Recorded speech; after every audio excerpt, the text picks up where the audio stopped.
সন্দেহজনক লোকৰ কবলৰ পৰা মুকলি কৰা কচুতলিত বুধবাৰে উপস্থিত হ'ল মুখ্যমন্ত্ৰী হিমন্ত বিশ্ব শৰ্মা। প্ৰায় ৩ মাহ পূৰ্বে এই কচুতলিত আৰক্ষী প্ৰশাসনে এটাকৈ ৪টা উচ্ছেদ অভিযান চলাই একাংশ সন্দেহযুক্ত নাগৰিকক উচ্ছেদ কৰিছিল।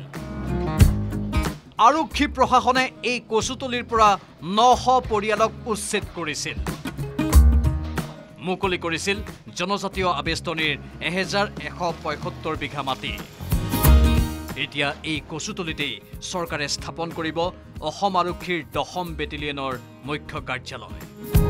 উচ্ছেদ চলাই মুকলি কৰা মাটিৰে ১৭৫ বিঘাত স্থাপন হ'ব আৰক্ষীৰ ১০ম বেটেলিয়নৰ মুখ্য কাৰ্যালয়। এই স্থান বুধবাৰে পৰিদৰ্শন কৰি মুখ্যমন্ত্ৰীয়ে ক'লে,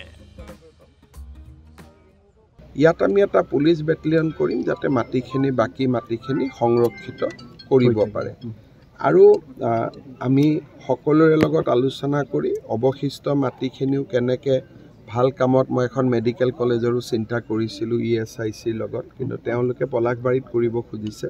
কিন্তু তেনেকুৱা জনদৰদী ৰাইজৰ লাভ হোৱা বোলে এখন ইউনিভাৰ্চিটি হ'ব পাৰে, এখন মেডিকেল কলেজ হ'ব পাৰে, যিখিনিয়ে সমূহ ৰাইজৰ লাভ কৰিব পাৰে, লাহে লাহে তেনেকুৱা কিবা আমি আনিবৰ বাবে চেষ্টা কৰিব লাগিব।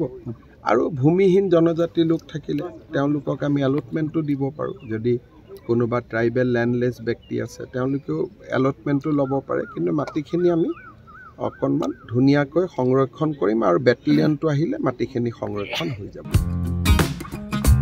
উচ্ছেদিত কচুতলি পৰিদৰ্শন কৰি মুখ্যমন্ত্ৰীয়ে ক'ত কি নতুন প্ৰকল্প স্থাপন কৰিব পৰা যায় তাৰো বুজ ল'লে। মুখ্যমন্ত্ৰীয়ে কচুতলিত নিৰ্মাণ কৰিবলগীয়া প্ৰকল্প সন্দৰ্ভত সাংবাদিকক ক'লে, কিবা ভাল চৰকাৰী আঁচনি আনিলে, কাৰণ ট্ৰাইবেল বেল্ট এণ্ড ব্লক ইয়াত যিকোনো আমি কৰিব নোৱাৰোঁ। ধৰক এখন মেডিকেল কলেজ আহিলে, এখন ভাল ইউনিভাৰ্চিটি আহিলে, ৰিং ৰোডটো আগেদি যাব, গতিকে যোৱাৰ লগে লগে ইয়াত ইউনিভাৰ্চিটি হ'ব পাৰে, মেডিকেল কলেজ হ'ব পাৰে, ইঞ্জিনিয়াৰিং কলেজ হ'ব পাৰে। সেইকাৰণে ভাল আঁচনি আহিলে উচ্ছেদ কৰাৰ আমি ৰাখি থৈ দিছোঁ গোটেই মাটিখিনি আমাৰ নজৰত, এটাকৈ কৰি গৈ থাকিম।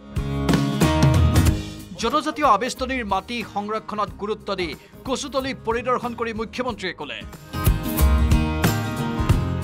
কচুতলিত আপোনালোকে দেখিছে যে আমাৰ এই গোটেই অঞ্চলটো ট্ৰাইবেল বেল্ট এণ্ড ব্লক, কিন্তু ট্ৰাইবেল বেল্ট এণ্ড ব্লক হ'লেও দুটা নিয়ম আছে। বেল্ট এণ্ড ব্লকটো গঠন হোৱাৰ আগতে যিসকল অজনজাতীয় লোক আছে তেওঁলোক থাকিব পাৰে, কিন্তু বেল্ট এণ্ড ব্লক গঠন হোৱাৰ পিছত নতুন মানুহ আমাৰ ইয়াত আহিব নোৱাৰে।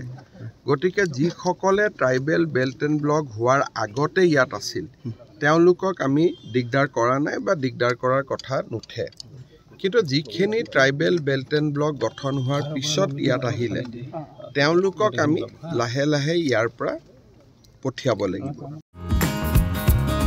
উল্লেখযোগ্য যে কচুতলি পৰিদৰ্শন কৰি মুখ্যমন্ত্ৰী হিমন্ত বিশ্ব শৰ্মাই পোনে সোণাপুৰ আৰক্ষী থানাত আহি উপস্থিত হয়। সোণাপুৰ থানাখনত উপস্থিত হৈ মুখ্যমন্ত্ৰীয়ে থানাখনৰ বিষয়ববীয়াৰ সৈতে বাৰ্তালাপ কৰে। সোণাপুৰৰ পৰা মৌচম বৈশ্যৰ সৈতে bureau' report, news 18 Assam north east.